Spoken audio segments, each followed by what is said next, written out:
Out of the deep freeze into your heart, you gotta think about every bite you take. I'm Alec, Electronic. Catchy name, huh? Have we got a show for you today? Your true colors are beautiful, like a rainbow. While we do our final systems check, please make sure your seatbelts are buckled and tray tables are in their upright and locked positions. Hey, thanks for being such a great test crew. Come back and ride anytime. Bye now. WDW Radio, your information station. Hello, my friend, and welcome to the WDW Radio Show, your Walt Disney World information station.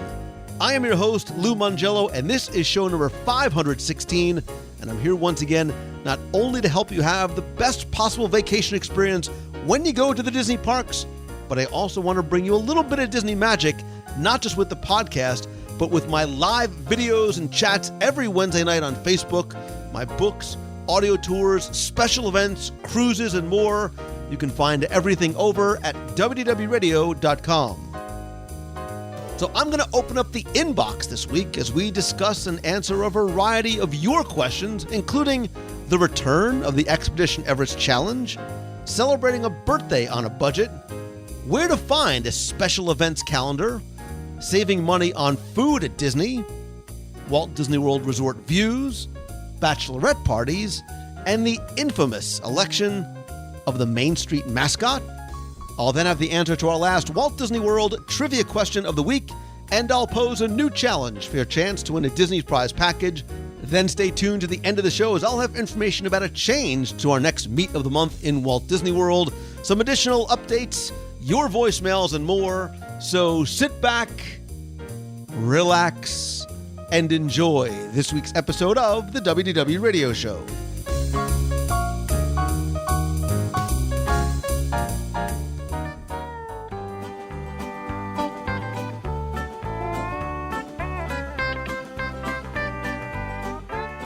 Since 2005, when I first started this podcast, I wanted to create a show right from the outset that I, as a Walt Disney World enthusiast and fan, would want to listen to. And that's why the topics I choose each week are ones that I personally get excited about, not just when it comes to food. And I talk about the things that I love and make me, and hopefully you, happy about Walt Disney World. Whether you're planning a trip, just missing this place, or even just thinking about a place and something that gets you away from where you are, what you're going through for a little while. But as much as I love coming up with ideas and topics and discussions that I hope you'll enjoy, I think there's nothing like hearing from you directly. That's why I invite you to send in questions. That's why I do Meets of the Month. It's why I've been doing and loving the live video show every Wednesday for more than, I can't believe it's been a decade. It's why we do group events, and why I invite you to email me and write into the show so that you can ask the questions that you have, which I think not only will help others, but maybe bring to mind something that they've never done before, or at the very least, bring them a little bit of that Disney magic that we talk about and love so very much. And speaking of Disney magic, somebody who helps make it for a living and is truly magical, insert air quotes around that, in and of herself, she is her own very unique brand of royalty. She is Becky Menken, owner and CEO of MEI and Mouse Fan Travel, and my friend and fellow email inbox enthusiast. So welcome back. Thank you. I am so glad that we are digging into this pile, because I know that there are email questions aplenty, and we could probably do 400 shows and never get through them. And by the way, it's like my Thor to your Loki. Not quite sure about that. Maybe you're Thor, maybe you're Hela to my Peter Parker. Wow. Oh, you had to take it that direction, didn't you? I just had to, Are you more like Thanos or are you more like... wait a minute. No. Where's my Infinity Gauntlet? I'm going to have to put my in front and go, listen, this is the problem. We spend too much time on the nonsense and not getting to questions from people like Colleen. I just want to put it out there because this is how much I adore the WDW radio community, because I'm going to miss out on meeting Thor because I'm going to be with you in Alaska, and I'm thrilled. Can't you just tell? I'll put on my Thor. I'll wear my Thor getup for pajama. Oh no! night. Don't How's ruin that? it for me. Don't ruin it for me, please. All right, listen. More important than Thor, if you can believe All it, right. is Colleen's question, because she says, "Hey Lou," in big letters, all caps, exclamation point. I was wondering if you had any insight regarding plans to revamp or do any more running challenges similar to the Expedition Everest Challenge. Who would have thought, by the way, the first question on a WDW radio show would be asking me about running, but it is. I heard about it just before the final one in 2015 and was really sad to realize I missed the opportunity to participate in a race that included an obstacle course and a scavenger hunt element. Please let me know if you have any insider info. Also, I can't thank you enough for the WDW radio show. My mum, which makes me think she's from the UK, sisters, and I are huge Disney people. I think she doesn't mean like physically huge Disney. I think she means huge Disney enthusiasts. And I got them into the podcast this past fall after I found it. We all love it, and we love learning things we didn't even know. Rare, but it does happen, she says. So enjoyable to hear that there are people out there as passionate about Walt Disney World as we are. Thank you for bringing happiness into my everyday life. Oh, keep up the amazing work, Colleen. Colleen, believe it or not, I'm with you. When it comes to, you would think Lou Mangello would one less opportunity to have to embarrass himself and run. But I used to love, actually, the Expedition Everest Challenge. And if you remember, Becky, this was something that was begun back in 2008. And I did it, in air quotes, for the first few years because I loved it. Because it was a combination of a 5K, a scavenger hunt, and a physical actual obstacle course. And I think it was actually in 2009. It was pouring. Like, it was like a muddy buddy, whatever.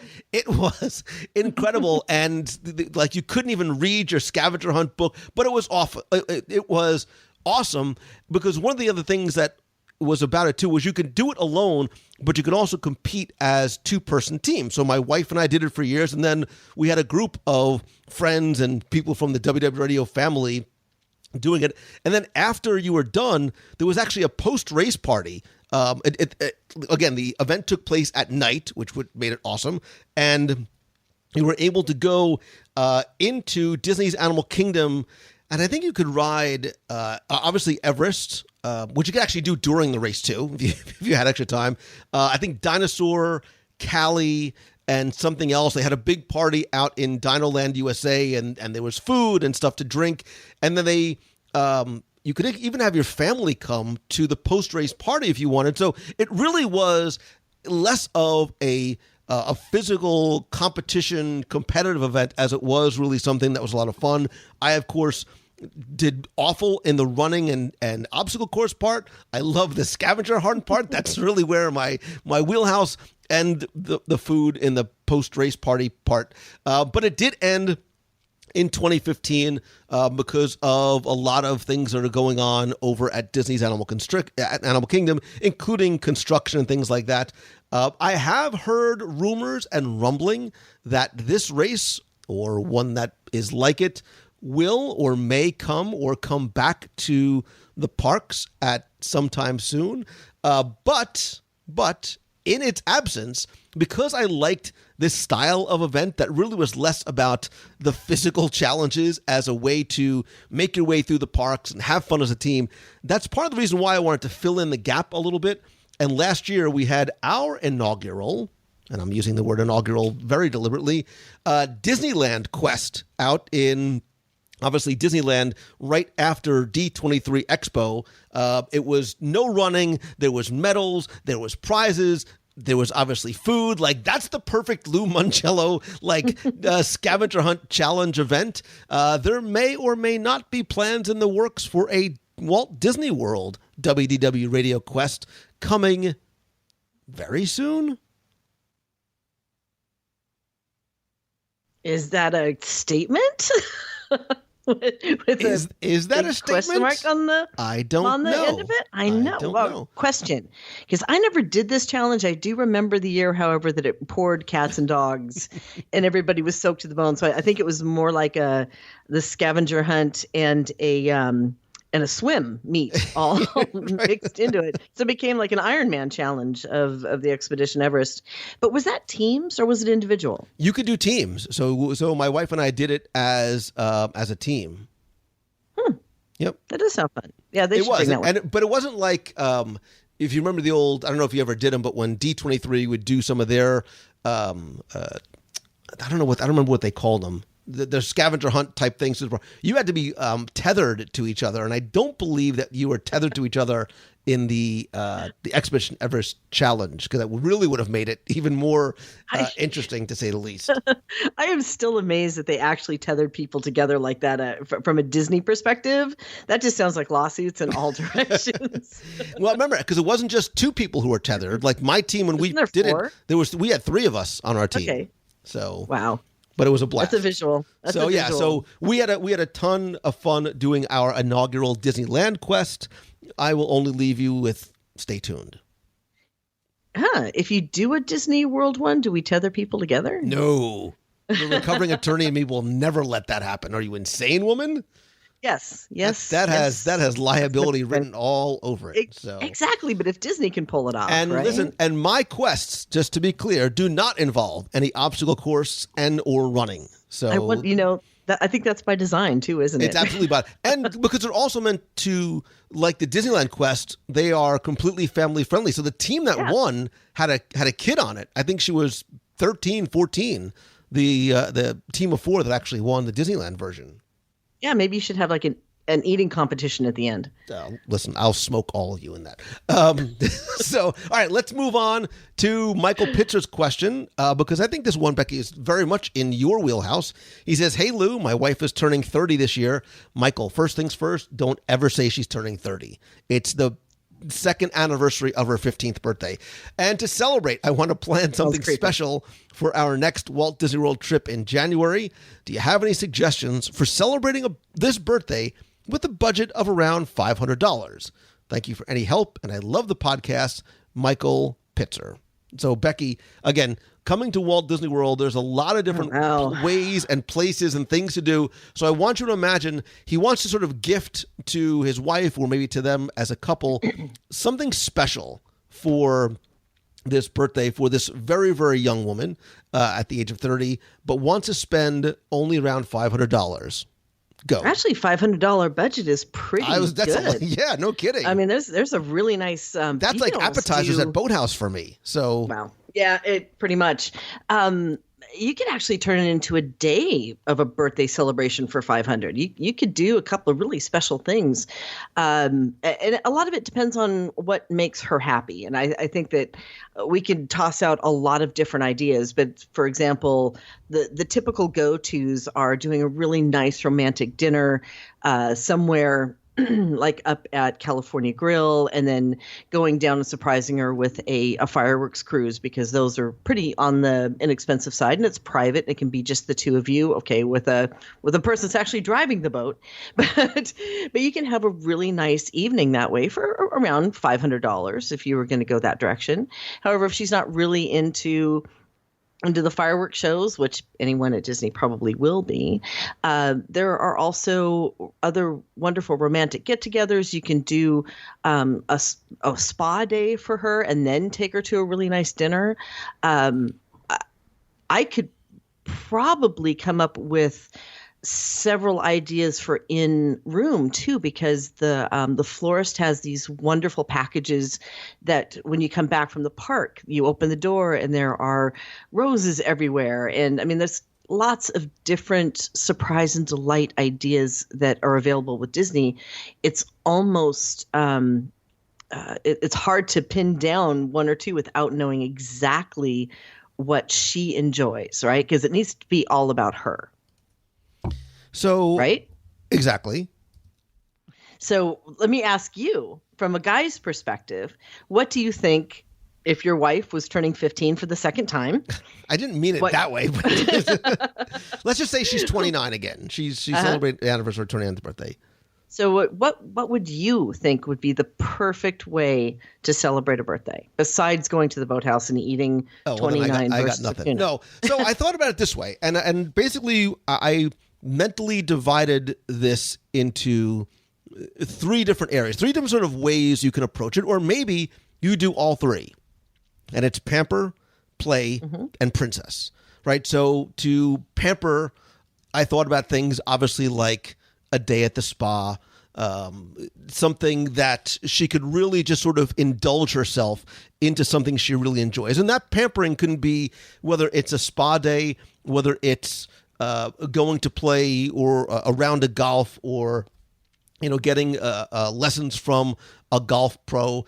Is play something that she wants to do? Does she want to do something, a unique experience like Wild Africa Trek? Does she want to, rent a jet ski from the Contemporary? Does she want to go horseback riding? Does she want to sort of do one of those very unique experiences? And it can be as physical or not. And that unique experience could be, so I was at Port Orleans the other night.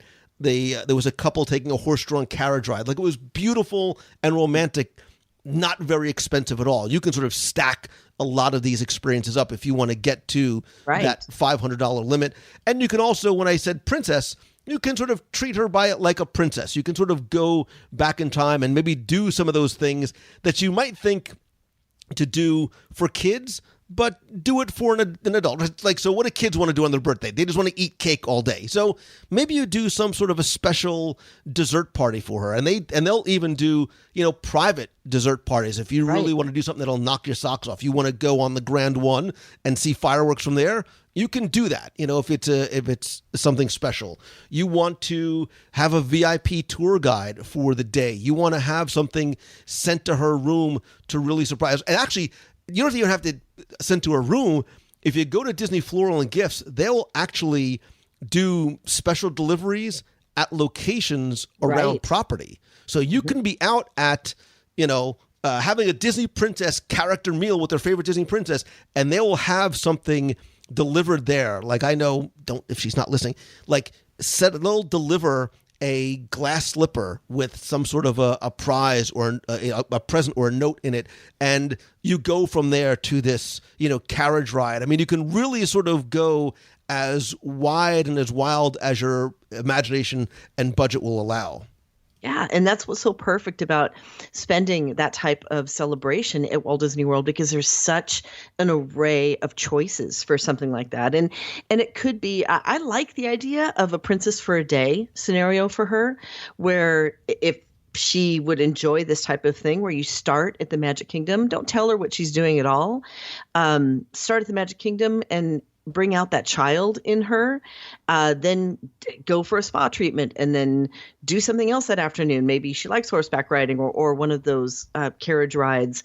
And then from there, go to another location. I mean, just make it all about her for the entire day. So you're celebrating from sunup to sundown. So Kyle and Becky, to answer your question about what I would do, I would incorporate a little bit of what and this maybe even takes us back to, Michael, this is what takes us back to the previous question.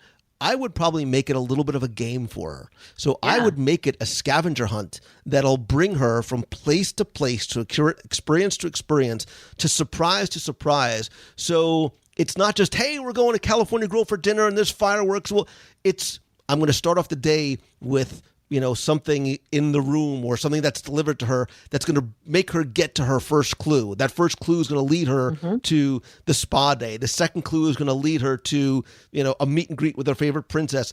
And I'll take her through the entire day of lots of little, because you can have a lot of little things that don't have to be expensive, but it's going to, what you really want is not, hey, honey, look, I spent $500 on you. Clearly that means I love you. It's, look at the time I took. Look at the things and the experiences and the characters that I incorporated that will make this birthday special.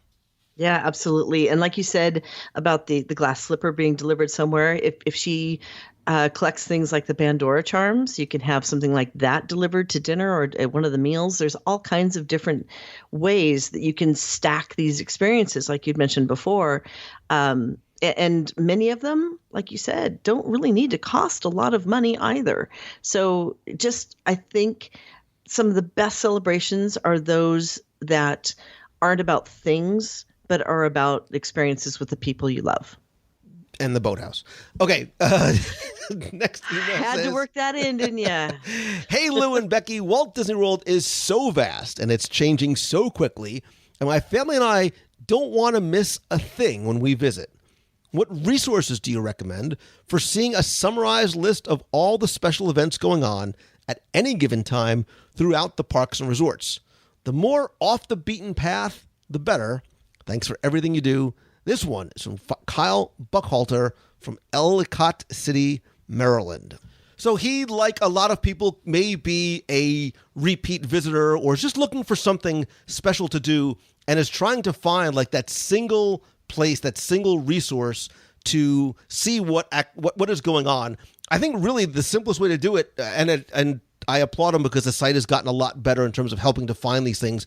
But if you go to the official Walt Disney World website, which is disneyworld.disney.go.com, if you click on things to do in their menu bar, they actually have sort of as a pop-out on the side, the current and upcoming special events that are going on. So right now they're talking about, for example, the Epcot International Flower and Garden Festival. They're giving you a hint of what is coming in terms of Star Wars at the studios. Toy Story Land is opening June 30th. So there is actually an events page that you can go to that'll outline what is happening now. And what's really good is it has a search engine built in. So you can filter by experience type, by your interests, by age interests, as well as accessibility. So if there's things maybe you're looking to do that, if you have somebody maybe that's in a wheelchair or ECV, you can filter out a lot of those things and really sort of drill down. And because you can put in your date range, you'll know exactly what is going on at any one given time. I think the Disney Parks blog is another thing that you should absolutely follow. And if you can, I would turn on notifications so you make sure you get notified every time they post a new blog. Because a lot of times they'll have sort of, I call them like pop-up special events. Say, hey, we're going to do a special Disney Parks blog meetup or Disney Parks blog event. And it's obviously first come, first serve. So if you subscribe to the blog and you get notifications when those things are popped up, I think the official sources are always going to be the best ones to find out exactly what's going on. Now, you asked about things that are the more off the beaten path than others. Again, if you drill down through there, so for example, if you're a baseball fan and you're coming in early spring, the Atlanta Braves they're not going to be anymore, but they were here for spring break. If you're here around the holidays, you want to find out who's going to be here for Candlelight Processional, or you want to do a Yuletide fantasy tour. So you can go and see everything that goes on throughout the years, but if you know exactly when you are coming, you're able to see exactly what's going on when. What I like about especially the Disney side has become much more detailed over the past, a couple of years, I think, since they finally got everything pulled together in the My Disney Experience scenario. What I love seeing is that they have a lot of details about those seasonal things that happen, like you mentioned.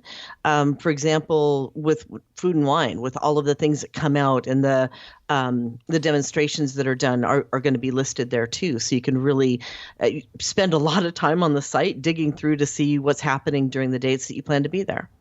Absolutely. And the other thing too is if you are attracted to, say, a specific community, hypothetically speaking, WDW Radio, if it was me, I would go to their Facebook page, like their Facebook page, turn on notifications, and see first on Facebook. We also have a community, we sort of call it the Box People community, because we sort of live in this box that is the computer on your phone. So if you go to wdwradio.com/community, you'll see that a lot of communities like ours, we do monthly meetups, we do special events, we do scavenger hunts, we do cruises. So there's a lot of different things that are going on, sometimes officially with Disney, but also a lot of times with a community that you belong to, that you feel comfortable with, that might be doing some fun things in addition to the stuff that's happening officially. So I don't know, maybe that is an absolute shameless plug, because I want you, Kyle, I want your family to be part of our family. Go to wdwradio.com/community.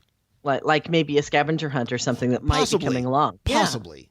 Yeah. As well as the other stuff that's on my whiteboard that I haven't told you about yet. Anyway, Jim says, Lou, I am a long-time listener and first-time contactor. I've been listening since Walt Disney World's beginning. I think he means radio's beginning. I love the show, your enthusiasm and knowledge of Disney's world. I grew up going to Disneyland. I've been able to take my kids to Walt Disney World twice. I took them to Marceline in 2014, which they loved. I'm recently remarried, and she's never been to any Disney park. What? I'm taking her the first week in June 2018 for our delayed honeymoon. Kathy is someone who spends money freely, so this trip is going to be difficult for me. He says, I love to eat, with about 11 question marks. Here we go. It's my hobby. Sit back, relax. Here it comes, baby. Wait a minute. She you isn't really don't that need way. me on this one, I think. So eating well will be a problem.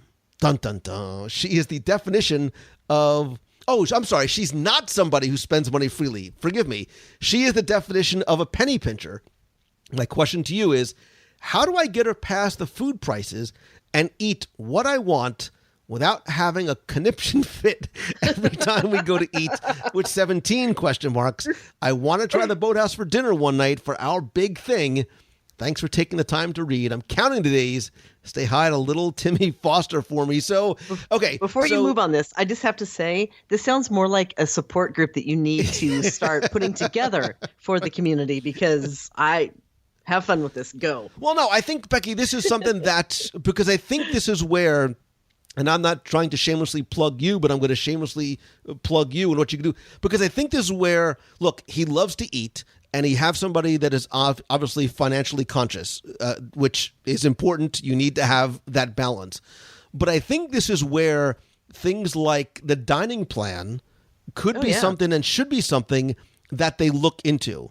So obviously there's a variety of different, and look, maybe we need to do a show or a segment about the dining plan, because there's a lot of different options, and it could be overwhelming. It could be confusing, because there's the quick service dining plan, there's the Disney dining plan, there's a deluxe dining plan, then there's also mobile ordering, then there's also free dining, depending on when you are going. So, you can say, hey, look, I think the current dining plan starts at about, with those three tiers, it starts probably around $52, somewhere around per night. With the meal plan. So you could say, look, it's already built into what we are paying. We have all these table and counter service credits that we can use. It takes a little bit of that bite away from having to see you take out the credit card every single time. So depending on how, where, when, and how often you want to dine, the dining plan might just be that sweet spot for the two of you. Yeah, that's actually a really good point. The dining plan does come into play with planning trips like this, but there's also some other tips and suggestions you can do too. I think a lot of people get hung up on the costs of the meals, but then you really don't realize you don't need a full sit-down breakfast and a full sit-down lunch and a full sit-down dinner. That's a lot of food. So there's opportunities with the right accommodations that you choose. If you want to save a little money in the morning and you're not really big breakfast eaters, get one of the locations that has one of the small kitchenettes, so that you can make lunches and breakfasts and then go out and splurge on the dinners. There's a lot of different strategies, including the dining plan, including picking the right accommodations, or just planning out your day to where maybe your counter service meals are going to be done a certain way, so that you have within your budget to hit maybe a late lunch, early dinner that you can spend more money on, like the Boathouse, and then hit everybody's needs for the budget and for the desire for what you want to indulge in. Yeah, I would absolutely look. And I think that the standard Disney dining plan is really sort of the sweet spot. Based on what you get, value for your dollar. It's about $75 per person for adults. You get a counter service meal per day, a sit-down meal per day, 2 snacks, and the refillable drink mug for the entire length of stay. I agree with you. I'm sort of a grab and go, get them quick for breakfast, get right out there. There's a lot of ways that you can maximize the value of those table service and counter service credits, even the snack credits, like sort of knowing what to pick and choose and when is a really good way to get the most value for your dollar. Again, free dining it's usually August through December-ish. That's a very, amorphous thing, but knowing when you're going to come, if free dining is available, like Yahtzee, brother, that's a good deal for you as well. And this is meant to sound like a shameless plug, but it's not, because it's part of the reason why I wrote the 102 Ways to Save Money for and at Walt Disney World book. There's a lot of other things you can do in there to maximize your budget and the dollars that you spend on And you know what? Actually, wait a minute. Jim, I'll do this for you. If and when you hear this, if it happens to be before your trip or after, shoot me an email, lou@wdwradio.com. I will send you the 102 Ways book as sort of a belated wedding gift to maybe help you guys along the way. And maybe that'll, Kathy will be, she will not have the aforementioned conniption fit. And obviously, for the shameless plug in our direction, one of the things that using a travel planner is good for is this exact type of scenario, where if you're not sure where to go, how the best way to spend money is either, you can work with one of our planners at no fee. That's one thing a lot of people still think, that we charge fees, but we don't. But each individual family is different. How you eat breakfast, how you work your meals throughout the day is going to be completely different from one family as it will be for another. So having that personal one-on-one conversation with a planner is always a good idea. Absolutely. Let's move on to Jay's question. He says, "Good morning, Lou. My wife and I will be heading to the Walt Disney World soon with our son, who will only be 14 months old. We're staying at the Polynesian, love it, and currently have a lagoon view room. My question is, do all lagoon view rooms have a view of the Magic Kingdom fireworks? I feel like there's a Venn diagram in my future. I realize a lagoon view room doesn't necessarily mean we'll see the Magic Kingdom, but I'm really hoping each night we'd be able to see the fireworks. Thanks. We love the show, Jay." So, Jay, thank you for your question. This really actually brings up, I think, a larger question, because you're asking, do all of the lagoon view rooms necessarily have a view of Magic Kingdom fireworks? And I say no. And actually, the point is that there's a number of different room categories, not just at Polynesian, but others that have either water views, park views. So there's standard view, there's lagoon view, there's pool or marina view, and then, of course, the coveted theme park view. So at Disney's Polynesian Village Resort and Spa and Village, whatever the official name is now, depending on obviously where you stay and which way your room faces, will determine what you can see. So obviously the Bora Bora and the Moorea rooms are the ones that are the long houses that are Disney Vacation Club villas with standard views, and then some also have Lake and Magic Kingdom views, although you don't need to be a DVC member to stay there. Tuvalu will have both lagoon views and Magic Kingdom views, because some of the ones on the side or back. So it really does depend. I mean, the recovering attorney answer is all lagoon view rooms don't necessarily mean that you will see the Magic Kingdom. If wanting to be able to watch Happily Ever After, the fireworks, the electrical water pageant, you need to specifically ask for a theme park or a Magic Kingdom view room on the lagoon side, as opposed to a standard or water view room. Right. And this brings up a really good point, too, because a lot of people are confused when they see water view room, because you immediately think it's got to look over the lagoon and you got to be able to see anywhere that your room is to be able to see the fireworks. But a lot of times water view can actually mean the pool. It pretty much means looking at any body of water when it comes down to it. Listen, I live in Florida. Water view could be a retention pond. So with some, yeah. But with the Polynesian, the cool thing though is that I loved I'm going to butcher this when I say it, the Tuvalu building. That was the building that I was lucky enough to stay in. It had a gorgeous view of the lagoon and of the fireworks. But if you don't actually get in that room or that location, there's a lot of other places around the resort that you can hang out and watch the fireworks from. So if you do happen to get kind of to the side or a different view, you can go down on the dock, for example, where the boat transportation goes to the Magic Kingdom, and it's got a spectacular view from there too. Right. And it, depending on, look, if you are in the Hawaii room and you are facing the lagoon. Can you say that again? Hawaii. Hawaii. You're obviously going to have a view of Magic Kingdom, but you can be in one of the Fiji longhouses, and your water view right out your window will probably be more of the marina. The marina itself. Yeah. Do you know what that little bay is called right there in front of Tuvalu and Fiji? It has a name? It does have a name. I had no idea. It has a name that at one point was the name of one of the restaurants inside Disney's Polynesian Villas Resort and Hotel and Spa. Okay, what's the name? Now I'm going to push it. I had it perfectly. The Papeete Bay Veranda. Papeete. Papeete Bay Veranda. And never saw that. Yep. Kona Cafe used to be the Papeete Bay. The Papeete Bay Cafe, something like that. Was that like in the 80s? Sorry, that was downstairs. Sorry, that was actually downstairs. Yeah, late 70s, early 80s. Wow. So, I've learned something again today.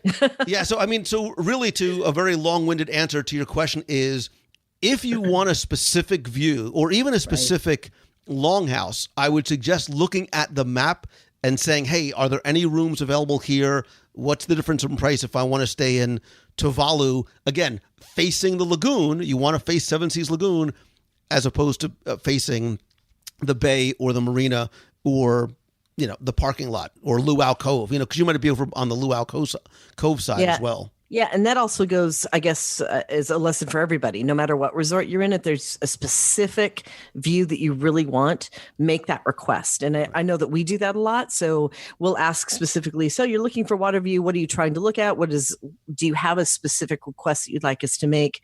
We can note that in the reservation. They will always note that in the reservation. They will do their best to accommodate those requests, but obviously they're not guaranteed unless you do get that specific category. If you need a theme park view, you have to book a theme park view. And obviously, the numbers are going to vary between a lagoon view, a pool or marina view, and obviously the theme park view will be the highest in that category. So right. All right. Next question comes from Vicky Mallory Jones. My friend Vicky Mallory Jones. Actually, you're all my friends, whether we've met yet or not, but I digress. She says, Lou, nobody seems to remember this but me. This was years ago on one of our yearly Walt Disney World trips. I clearly remember Main Street in the Magic Kingdom covered in signs and banners of Captain Hook and Winnie the Pooh running against each other for something. I can't recall exactly what the election was for, but we all voted. I voted for Captain Hook, and I was just wondering if maybe you or anybody else remembers this and can provide any more details. Thank you for everything you do. Your friend, Vicky Mallory Jones. Vicky, I do remember this, vividly remember this. So I'm with you. You are not a crazy person because you are actually talking about the infamous Main Street USA mayoral mascot election of 1995. Becky, no. I'm sure you read. Yes, I'm sure you read about this in the paper. There were hanging chads. It was a big no. So this was actually.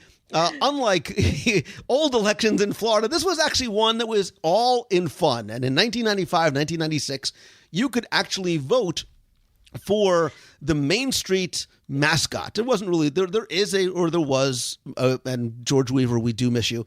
There was a mayor of Main Street, USA, but this was really to elect the Main Street mascot. And what would happen is you'd go into Magic Kingdom and there'd be signs and bunting and things like that up, and you could actually pick up a physical ballot at the Emporium or over at Exposition Hall, and you can vote for Captain Hook or the oh so lovable and fluffy and cuddly, like me, Winnie the Pooh.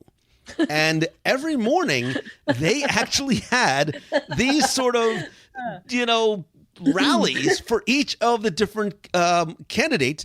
And you would get this physical ticket and you would tear off on either side. There were sort of perforations on either side. Vote for Hook or vote for Winnie the Pooh. And you would drop your ballot into the basket. They would tally them up. And at the end of the day, they would actually have a ceremony announcing who that mascot really of the day was. And you would think that Winnie the Pooh would have run away with it time after time after time again. But, Becky, I'm sure you'd be thrilled to know that Captain Hook won more often than not. Wait a minute. And wait, when you voted, and this is how you can find these on eBay, when you voted, you actually got an I voted sticker. And it said, it didn't just say I voted, it said, like, you wore proudly on your chest, I voted for Hook or I voted for Pooh. It sounds really complicated. Why can't they just have a dance off or something? I think that all of our elections should probably go that direction, but I digress.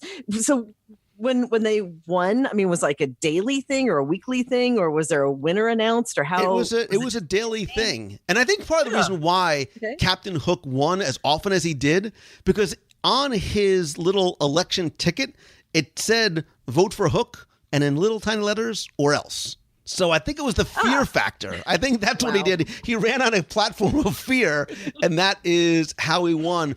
But this was actually not the only election that took place in Walt Disney World's Magic Kingdom.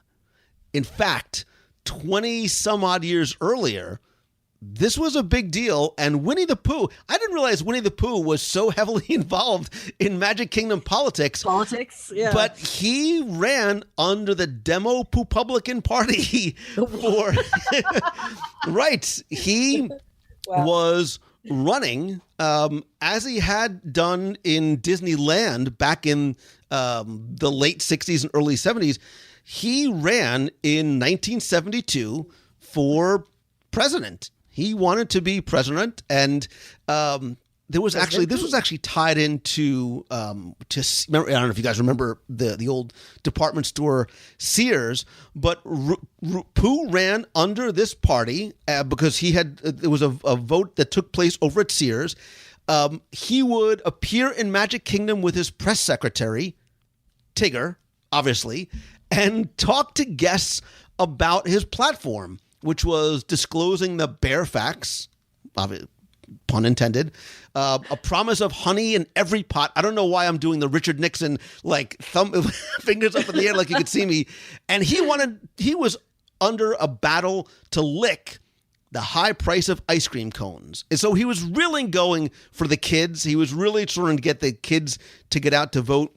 But they had a ticker tape parade. They had a show on the Castle Forecourt stage with his press secretary, Tigger, and his campaign manager. Because who else would you want to be your campaign manager than Eeyore? Because he's such a bundle of positivity and joy and laughter. Hook won, didn't he? Well, no. So he didn't. Again, he was running for president. So this is 1972. It was close. I think Nixon won just by like a hair, but he also ran again in 1976. He lost to Jimmy Carter, and his slogan back then was "Winnie is a honey of a candidate." So listen, even with this, he had actually a theme song, which I'm not going to sing, but you could buy it as a record in Sears. So again, this was tied into Sears very much. But I think what it did was it was a fun way, especially to get kids and families sort of involved in the political process without all the nonsense in the political process, because all the characters came out and Pooh would be on the Walt Disney World Railroad and there was bunting and he had his, Uncle Sam Like style hat. off the back of the train type thing. Right. And they all had signs, vote for Pooh, Pooh will do. So it was very much, right, Pooh will do. I like that a lot. Kind of funny. But yeah, so Pooh for president in 1972 was absolutely a thing. And if So Vicky isn't crazy is what you're trying to say. Vicky, if you're crazy, then you're my kind of crazy because, Wow. I don't know that they could pull something off like that now, but it was certainly something fun way back when. So, and all the That could be characters got interesting. involved. Yeah. I mean, I was going to ask until you actually answered it was, what really is a platform for Pooh?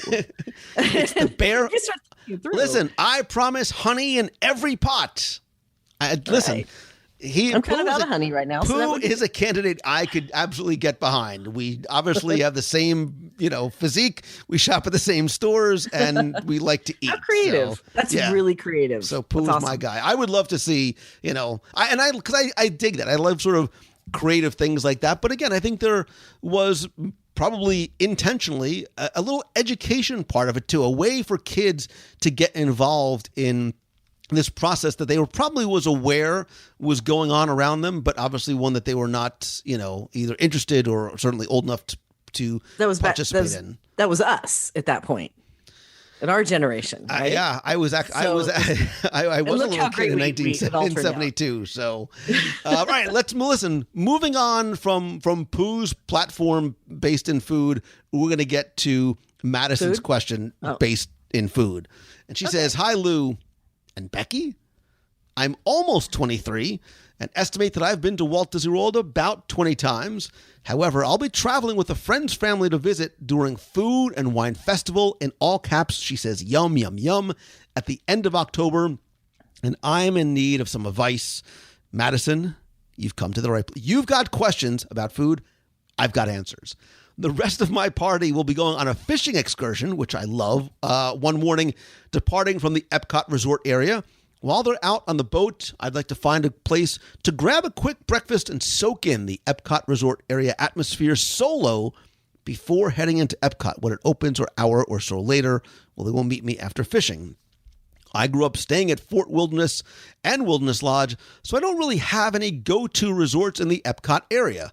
Where would you recommend I find breakfast and a good seat to soak in the atmosphere of the Epcot resorts while I wait for it to open? Nobody knows Disney dining quite like you and Becky. Help me, Lou Mangello. You're my only hope. Thank you for your time and all you do. The show never fails to bring a smile to my face and a song to my heart when I can't be at the world. Oh, my heart is full right now. If you should find yourself in the parks the last week of October, my friend and I will certainly be on the Lou lookout, hoping to run into you. Have a magical day. Madison from Oklahoma. So Madison, you're right. Food and Wine Festival is going on. If you're going to be in Epcot, chances are you will see the back of me because I will be in line at one of the marketplaces on the promenade getting something to eat. But I dig everything about this question. Quick aside, I love the fact that some of your family and friends are going fishing. I think that's an overlooked experience. I did that years ago from the Contemporary. I did early morning bass fishing. I'll have to link to. Wait, what? I can't even picture you fishing. Okay, so there's no. You would have to torture a poor little worm. No, they'll bait the hook for you. It's really awesome. But no, listen. So I actually, and you're going to make me cry by telling the story. So as a little kid, I used to go fishing with. I did what? Sorry, you were the bait? No, stop it. Sorry. I'm telling an emotional story. Sorry. When I was a kid, I went fishing with my dad and my brother and a bunch of other guys and their kids, and we would hop in the family truckster and we would drive 12 hours up to like the middle of like Kenora in Canada, like literally the middle of nowhere, a couple of different fishing lodges, but they were some of my fondest, most wonderful memories because it wasn't about the fishing. It was about being out. Oh, it was fishing, about right? It was about being out on that little motorboat with your dad and your brother. No electronics. It was just you and each other and nature, and you'd catch perch and sunny and bass and then go to one of the islands and all meet up, and you would fillet and cook the fish right there. I mean, you want to talk about just a wonderful experience, for kids to do with their dads or their mom or uncles or whoever. That's what it was. And it's something I miss fondly. So it was basically you and your dad in the boat, and you were fishing for like the small, like bass and crappie and that type of thing. I mean, most of the time I was either reading or napping. So, but listen, it wasn't about the fishing. But just look. But wait, were you ever on the cover of Field and Stream magazine or Hunting and Fishing News? Look at me. There's not a lot of magazines that I would ever be on the cover of, and I probably don't want to know which ones you're thinking. I was. Why would you be on the cover? I was. I'm totally serious. I was raised the same way with my stepfather, who loved fishing, and he still loves fishing. I think he wanted a son, because all of a sudden it became him and his friend drug me and one of my girlfriends out when we were 8 or 9 years old fishing at 3:00 in the morning, and threw us in the back of the pickup truck and took us out to go fishing for whatever happened to be out there at the time.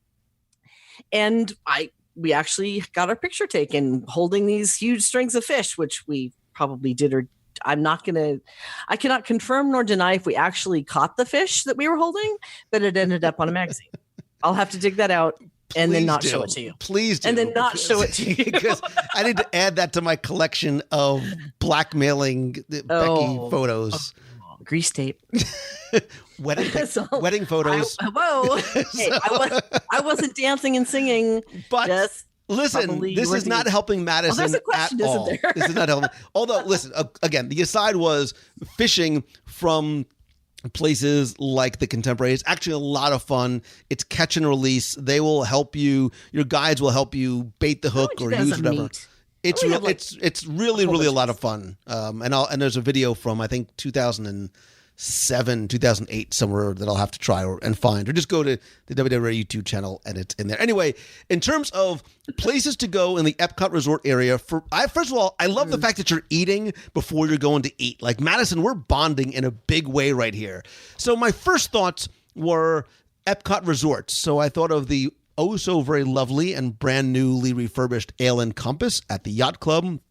I thought of Trattoria Al Forno, which now is a character meal, but forget all that. Because I think if you really want to, I think Becky, for one of the few times we're on the same page in this one, if you want sort of the quintessential early morning Epcot Resort area, watch the people and the world go by, what you do is you go inside the Boardwalk Bakery, where they have egg platters and croissant sandwiches and muffins and sweet stuff and coffee and tea. You grab something from in there, you go out and sit on one of the metal tables, or better yet, go sit on one of the benches right on the shores of Crescent Lake.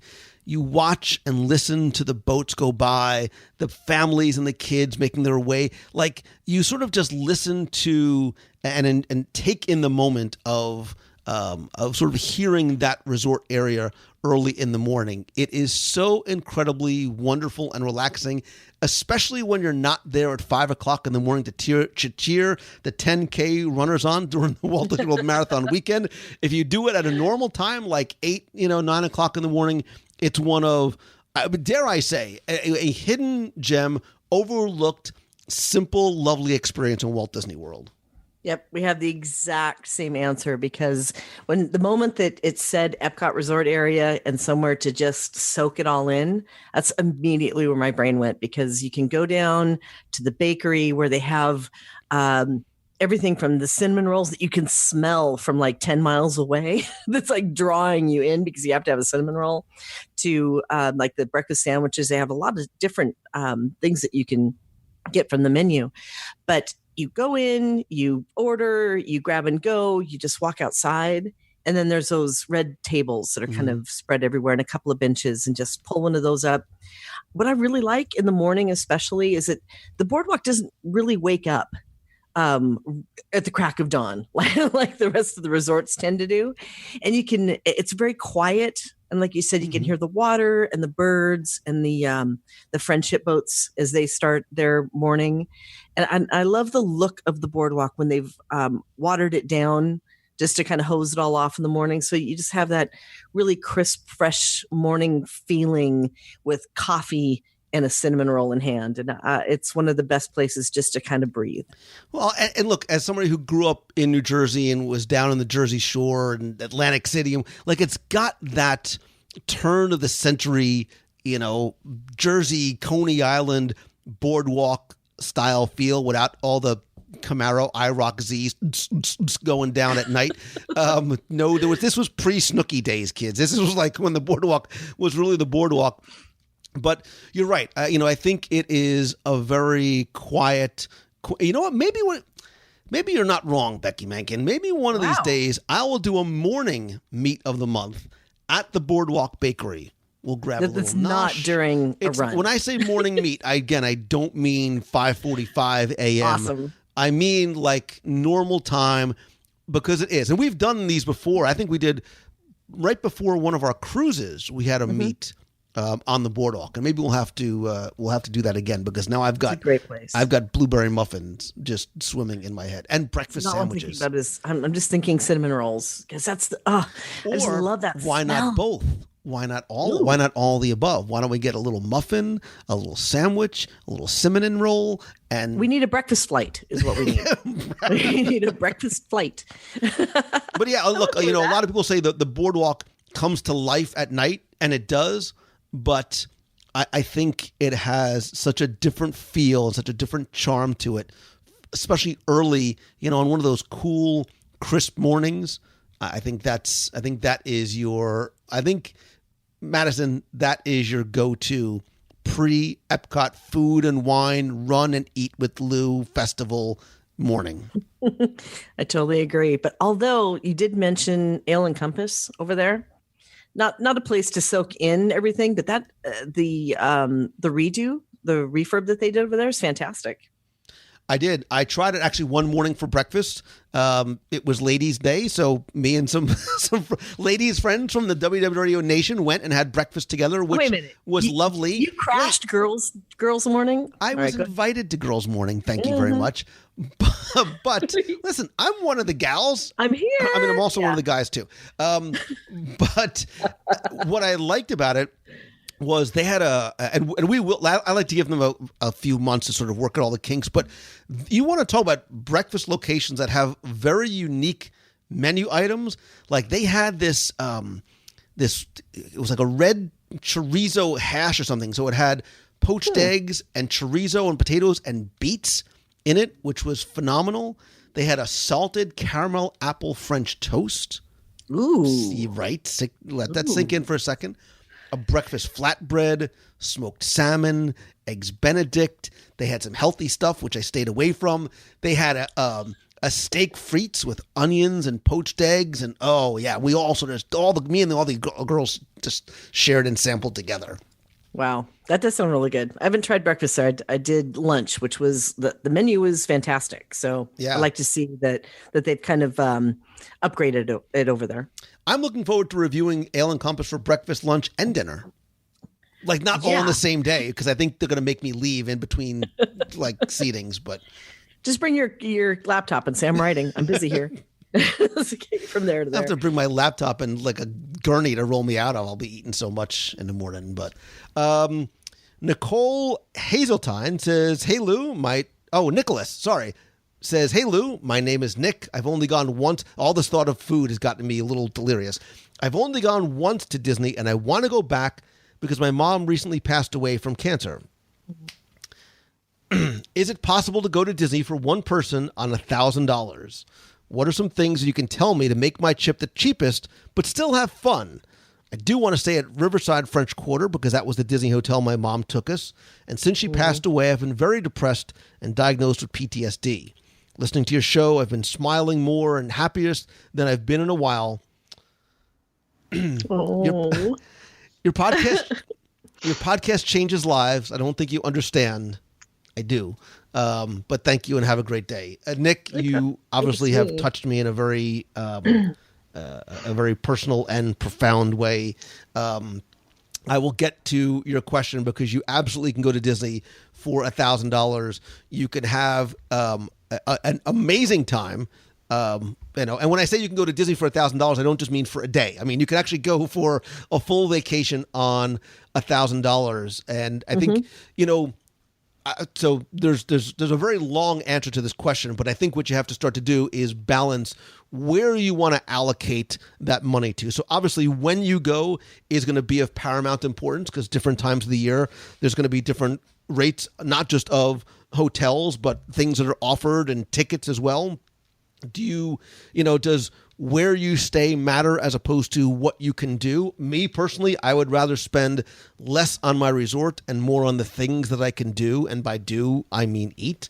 I am going to, if you email me, I will send you a copy of my 102 Ways to Save Money book. I'll send you the audio tours too, just so you have something to help get you excited about your trip. Because in there there literally are 102 different ways that you can save money, because it'll talk to you about saving money before you go and ways to save on getting to Disney, and then ways to save money while you are there as well. But I think going to Disney for one person at $1,000 is very easy to do, again, based on some of those initial contributing factors, even before you step foot on property.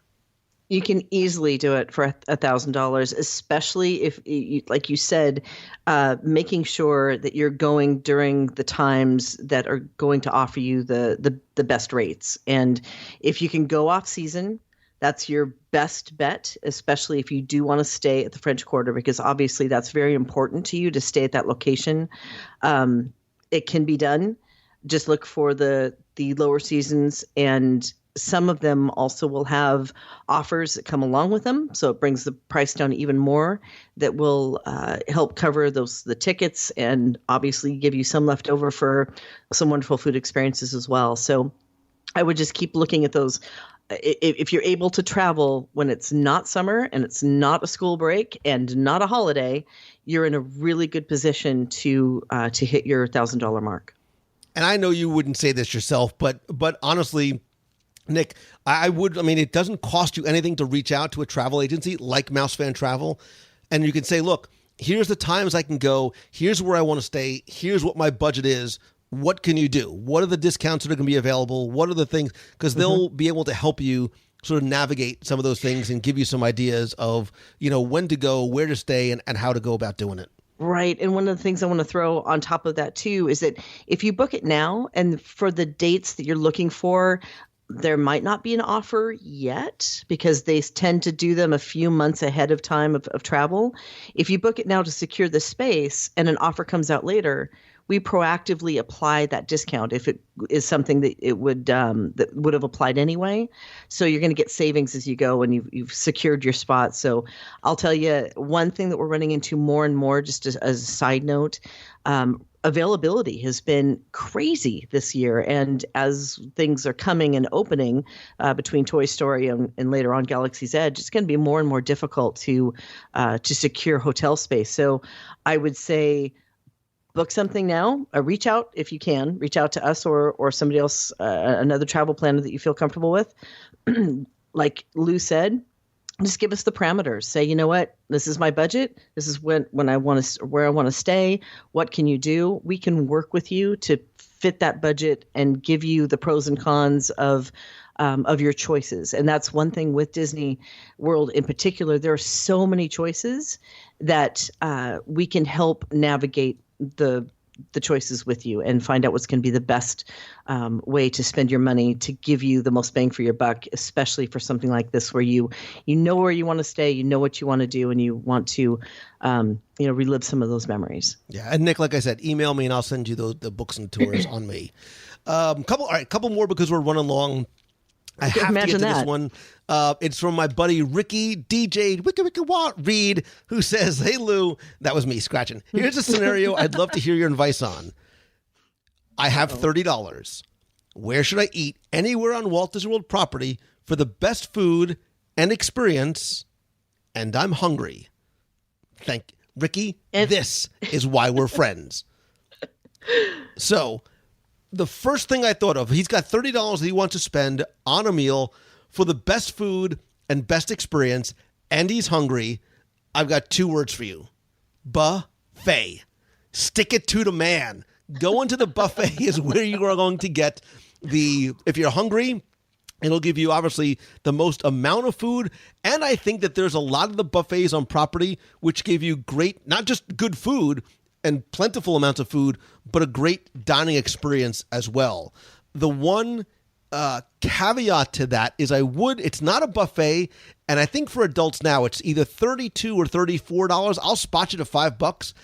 But going to Ohana, it's even better than a buffet because they bring you it's like perfect for Becky if she's hungry. They bring you unlimited amounts of the so very awesome food there. But some of the other places that I would go that I think have really good buffets, they're right in your price range as well.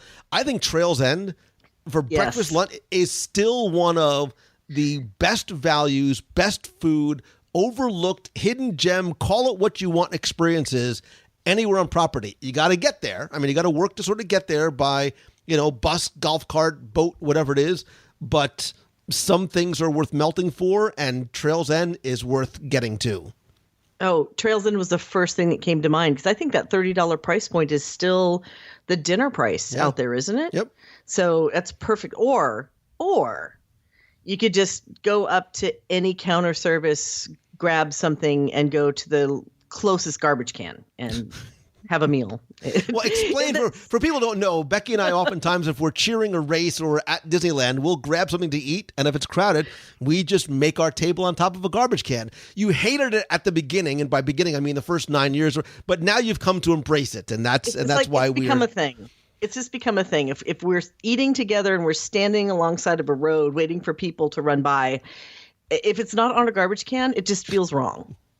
I don't know. Some other ones, Ricky, you could, and look, Ricky, if you need help going to these places, I'm here for you, brother. I'm a giver. I'll go with you.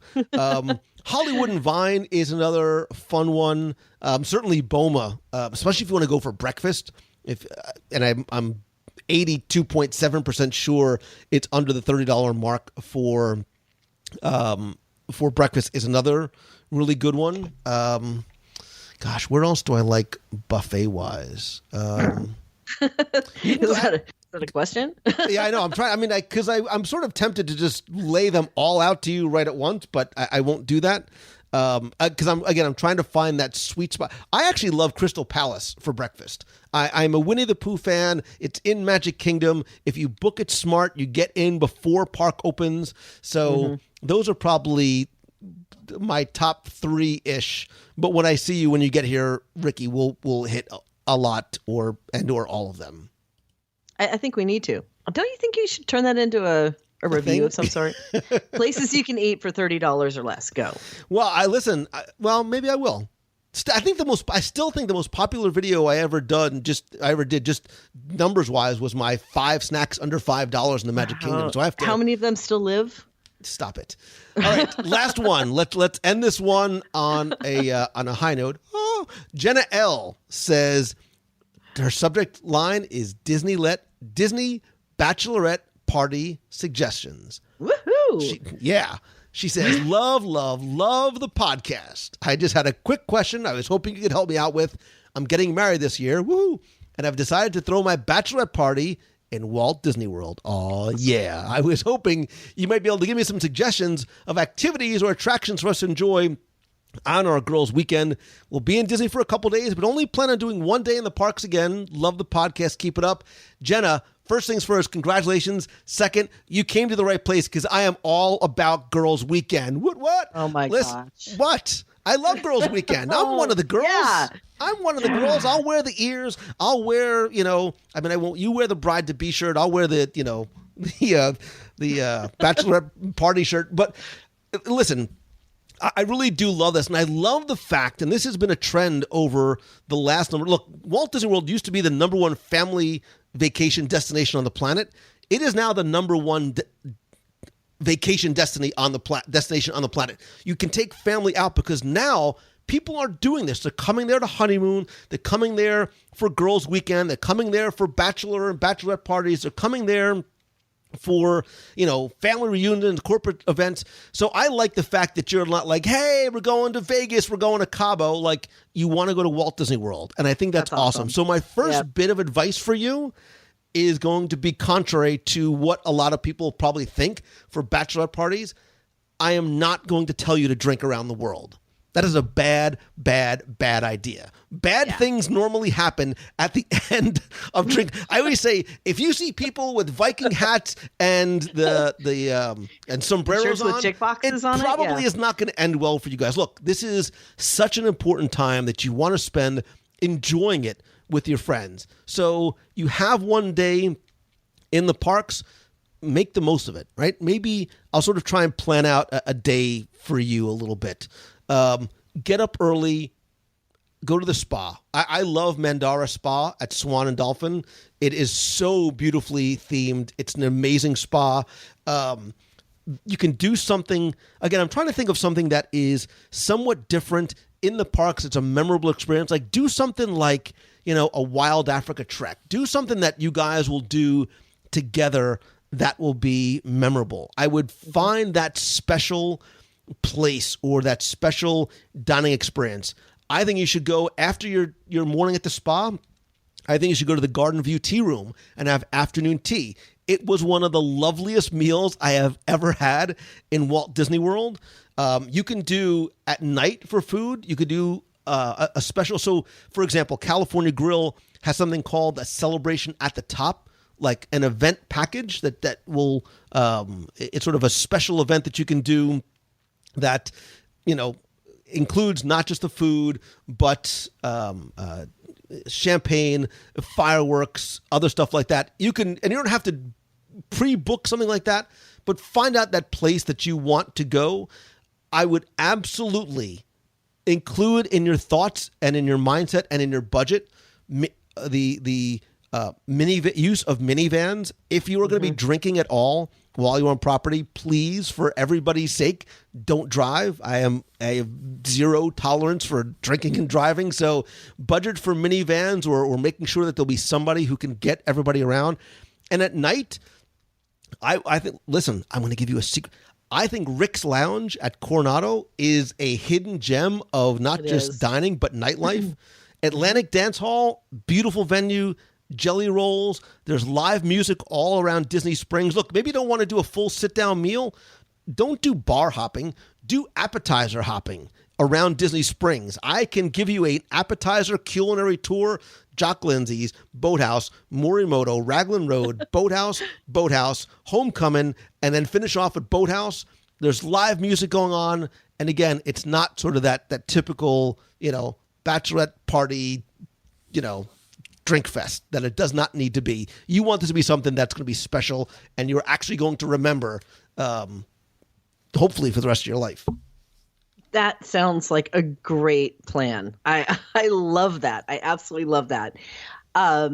If budget is not an issue, one of the things that I would suggest, again, if budget is not an issue, get one of the VIP guides, because that way you can go to any park. They're driving. They will get you to places quickly.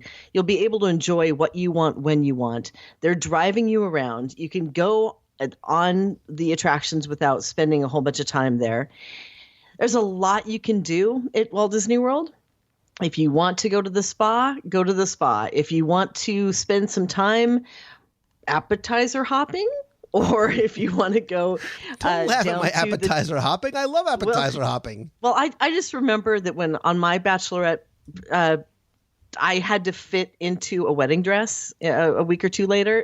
So probably appetizers was not the highest thing on my priority. But yes, there's so many great opportunities and so many great things to experience with your friends. And I can't think of a better place to do it than Walt Disney World. And if you have the budget and you can just get a VIP guide and say, this is what I want to do. I also like your idea of doing the Wild Africa Trek. Africa Trek, yeah, because that is really a cool bonding experience with a group of people.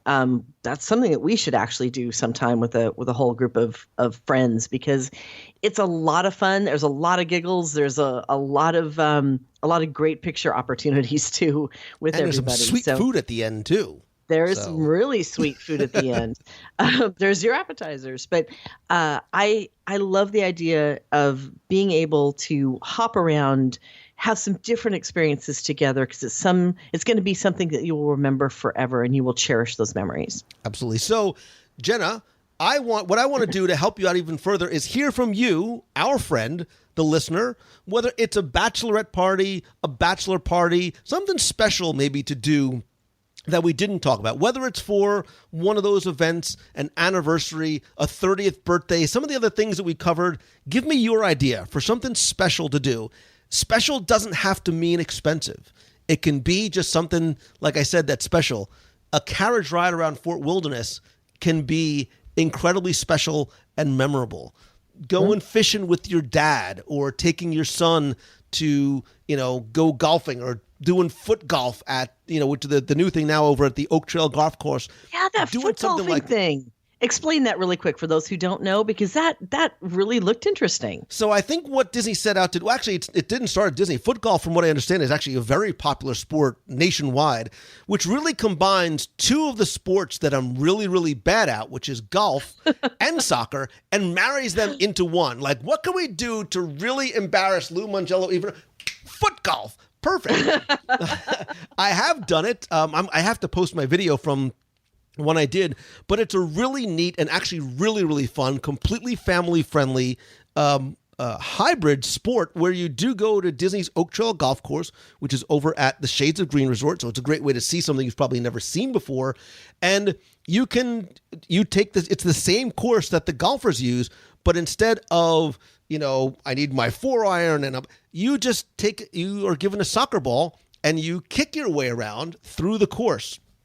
Kids can do it. Adults can do it. You can actually do a hybrid. So maybe if the parents are golfing and kids want to do foot golf, you can do it at the same time as you go around the course. It's a lot of fun. I did it for a few holes one morning. I will post my video, and stay tuned. There's something else. There's something else in the pipeline, Becky, that I hinted to on a live show one night that I also haven't told you about yet. So stay tuned. We need to spend some quality time on the phone. We really do. Or maybe Girls Weekend. Come on, let's spend over Girls Weekend. We'll get together. We won't go to the spa, but we'll have some nice. No mani-pedis for me. But I could use a little spa day. I've never actually. Well, never mind. But I do want to hear from you about your ideas for something special to do for that special occasion. Congratulations to all of you who are coming here to celebrate something special, or just celebrate your next trip to Walt Disney World. When you do, I promise Becky and the entire team will be happy to help you over at mousefantravel.com. And if you, my friend, the listener, has a question you want me to answer on the show, just email me, lou@wdwradio.com, and I promise we will get to it. If you have asked me a question in the past, I promise it's still in the inbox. We will get to it ASAP, because Becky, as they say at the end of Wreck-It Ralph, when can we do this again? Whenever you want to, because I'm always here for you. My schedule is fully open to anything that you need, and I will if only even. They knew how funny that really leave is. Thor in the trail, in the back, in the dust, just so that I can do an email segment with you. Thank you for you and all that you do. You're welcome. Thank you for having me on. I really appreciate it, and I love working through these questions and these scenarios, because it's a lot of fun talking about.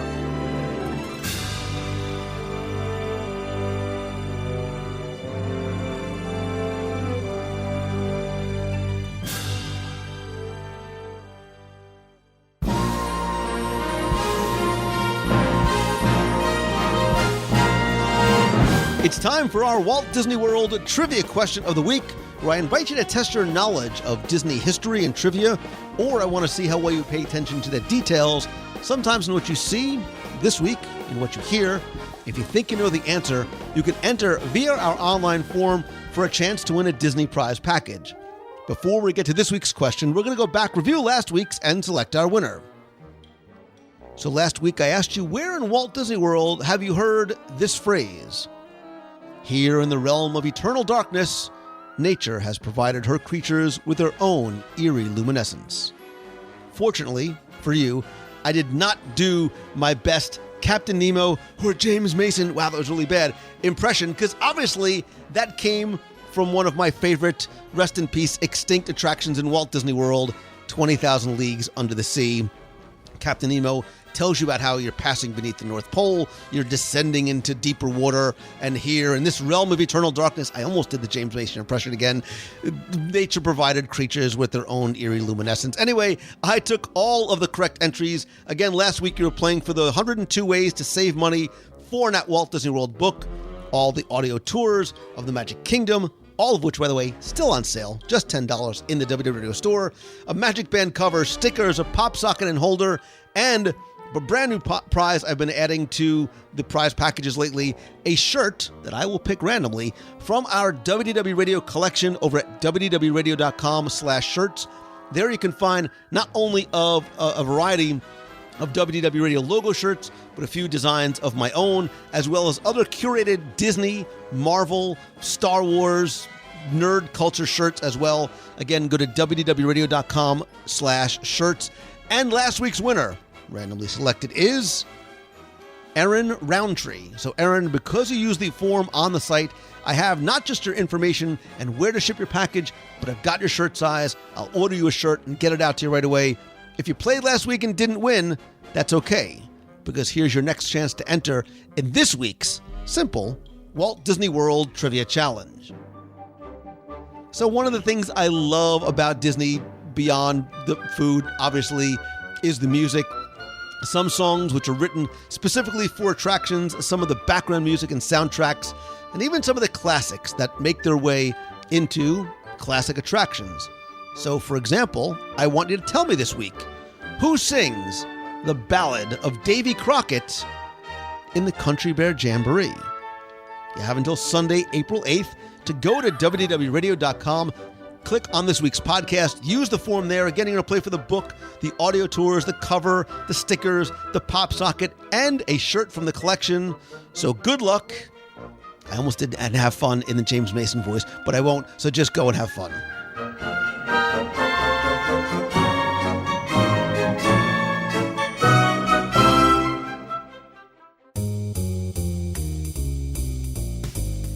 That's going to do it for this week's show. Thank you again for listening. I appreciate your time this and every week.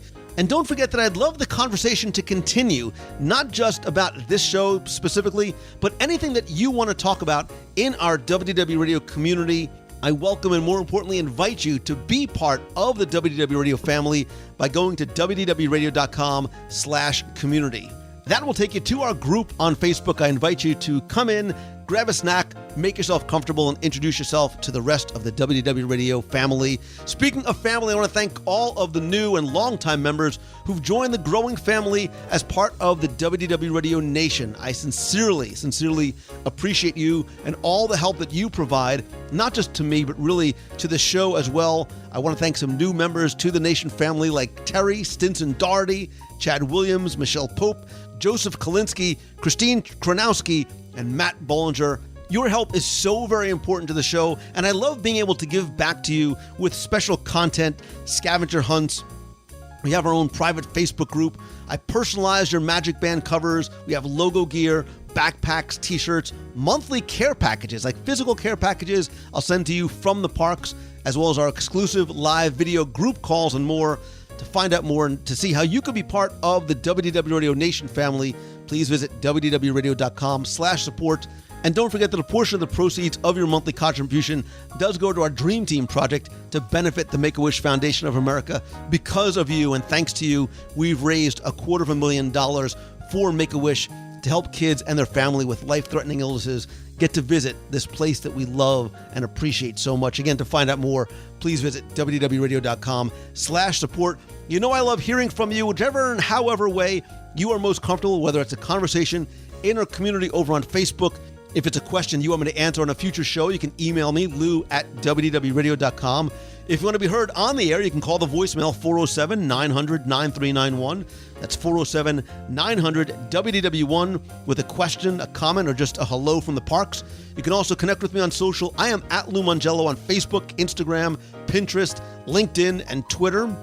Of course, nothing beats a handshake and a hug. That's why we continue to do monthly meetups in Walt Disney World, as well as other special events in the parks, on cruises, and on the road. Quick yet important note, there's a date change for April's Meet of the Month. It is being moved from Saturday, April 21st to now Saturday, April 28th. Again, same location, same time. Backlot Express at Disney's Hollywood Studios, right next to Star Tours, from 1:30 to 3 o'clock p.m. Again, the new date is Saturday, April 28th. I sincerely apologize for any inconvenience. I will share in the very near future why I unfortunately had to change that date. There's also other events we have coming up. Check out our events page on the WDW Radio page at facebook.com/WDW Radio. I also do a number of meetups on the road when and where as I can. I often travel to speak at conferences and to businesses and to schools. If I can speak to you or for you, you can find out more at LouMongello.com. More importantly, I want to help you do what you've done for me, which is turn that thing that you love into that thing that you do. So whether you have an idea, you're just starting out, you're a blogger, a podcaster, doing video, have a product, a service, or an idea, I would love to be able to help you. We can work together one-on-one. And more importantly, I invite you to join me and 50 dedicated, like-minded entrepreneurs in a very intimate setting in Walt Disney World this Saturday and Sunday, October 6th and 7th, 2018, for my Momentum Weekend Workshop and Optional Mastermind Day. If you visit LouMongello.com, you can find out more about this event. See if it's right for you. If you have a question, feel free to reach out to me. Also, I'm doing a weekend retreat, June 1st through the 3rd. There's now one seat left for that weekend mastermind retreat. Again, if you visit LouMongello.com and click on Momentum or click on Retreat to find out more. I want to thank Becky Mangan, as always, not just for joining me on the show, but continuing to be such an important and valued and, more importantly, trusted partner, which is why I use and recommend them.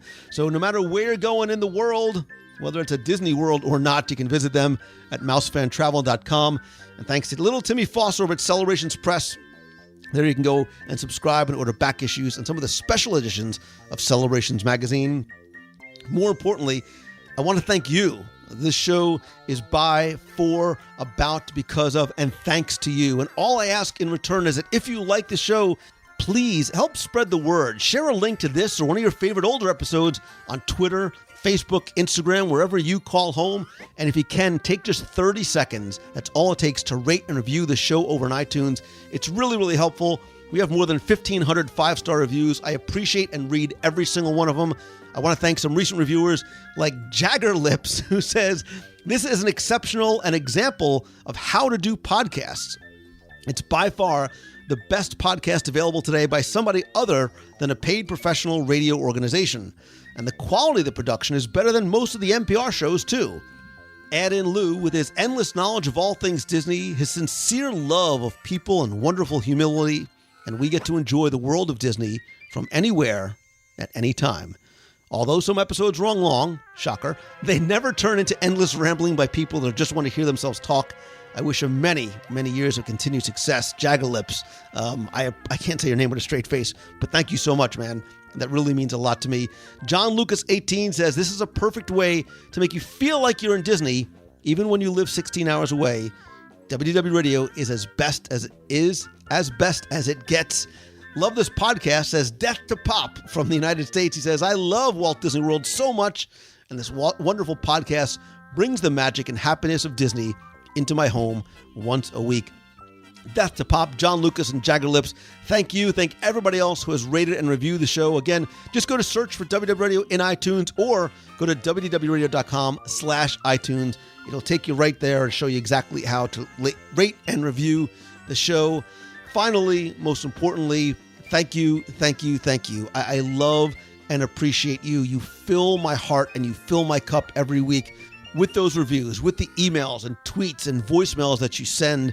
You truly make me the happiest guy on the planet. Like, I say all the time that success, and I'm using air quotes, success for me is not measured in dollars and cents. It's in levels of happiness, right?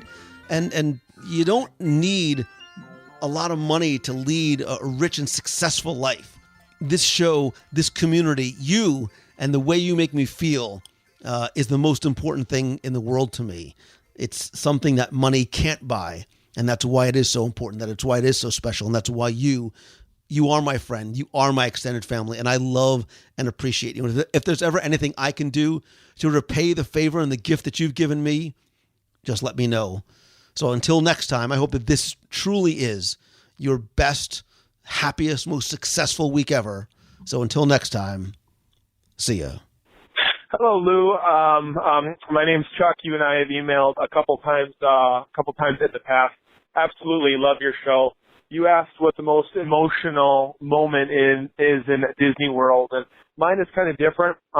Me and my wife and our 4 boys, it's probably the Enchanted Tiki Room song, just because we stay in that part of Magic Kingdom, Adventureland, and my boys love the Magic Carpet, they love the Dole Whips, they love that Jungle Cruise.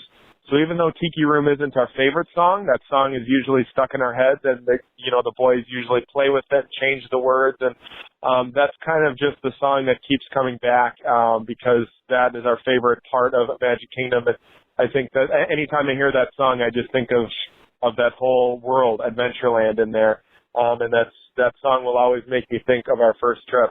So thank you for the show. Love your work. Keep it up. I was listening to the podcast on Monday, and I wanted to share my moment that brought tears of joy to myself. I have this CD. It's the 4 Parks, One World, Walt Disney World CD.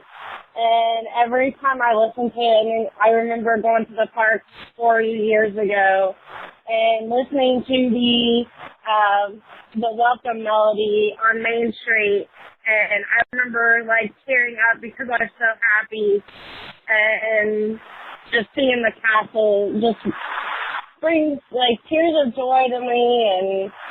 And I'm planning a trip in September, and I'm so excited to head down there and be home again. I just wanted to share. My name's Rebecca from Dayton, Ohio, and I love listening to your show.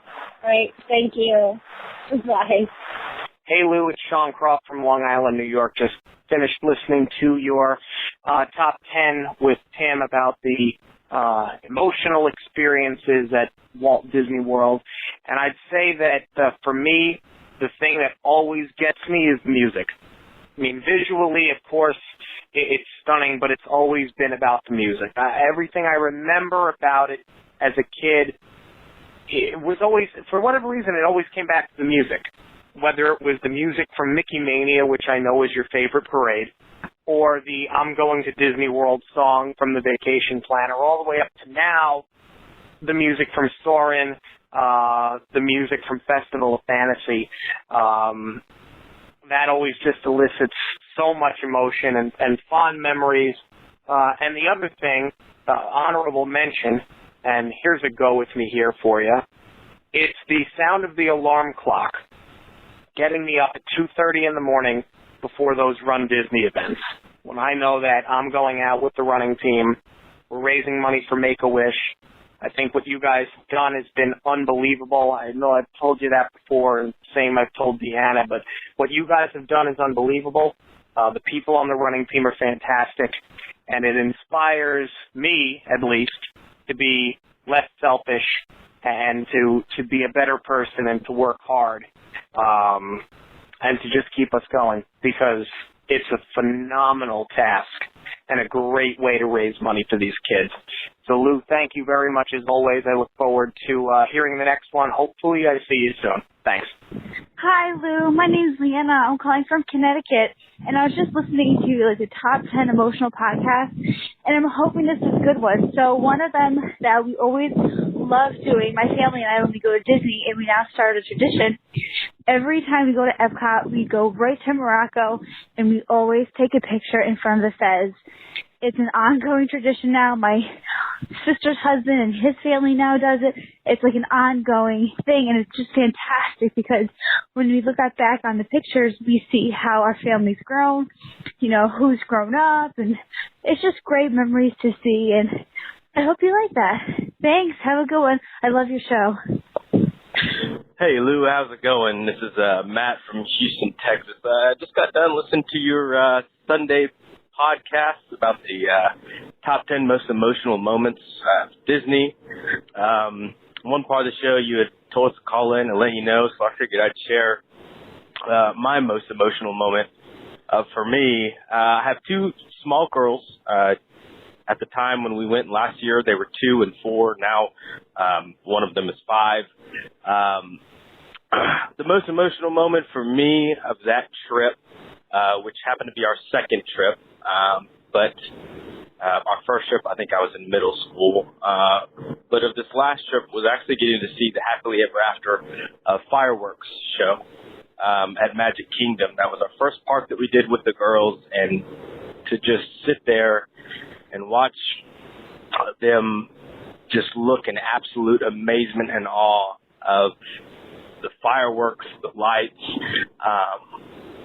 and just the whole production of it all. And what was really emotional is how they made sure to connect every movie, or not every movie, but a lot of the major movies into the show, which the movies for us at home are always our way to kind of get away from the hustle and bustle of the week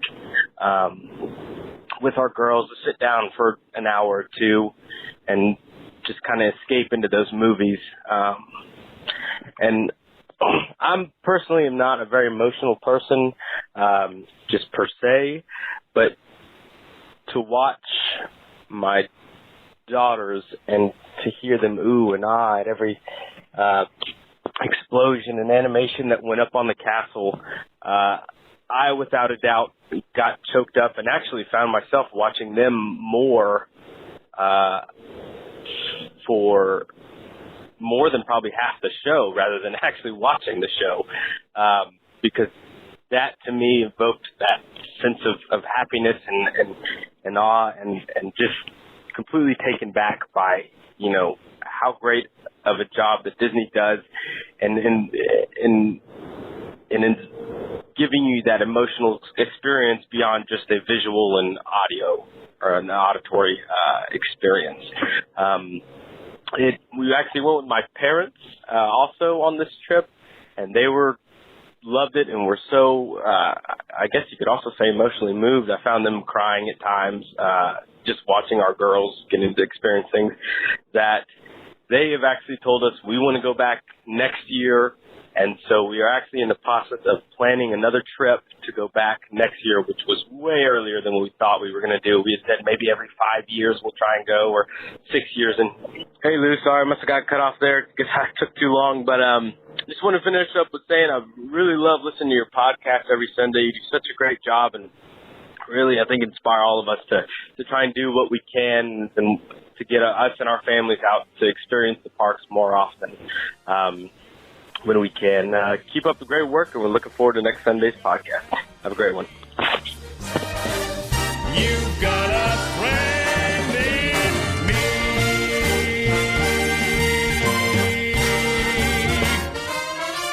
me. Yeah.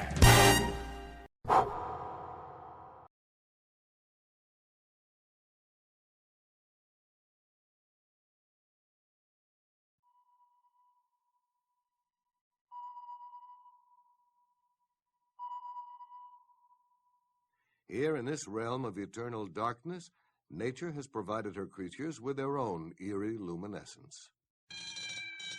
Warning light, sir. We've reached maximum depth limit. Ease her back up to 80 fathoms. 80 fathoms, aye. Captain, a giant squid dead ahead. Stand by, repellent charge. Steady as she goes. Our submarine is equipped with a high-voltage electric...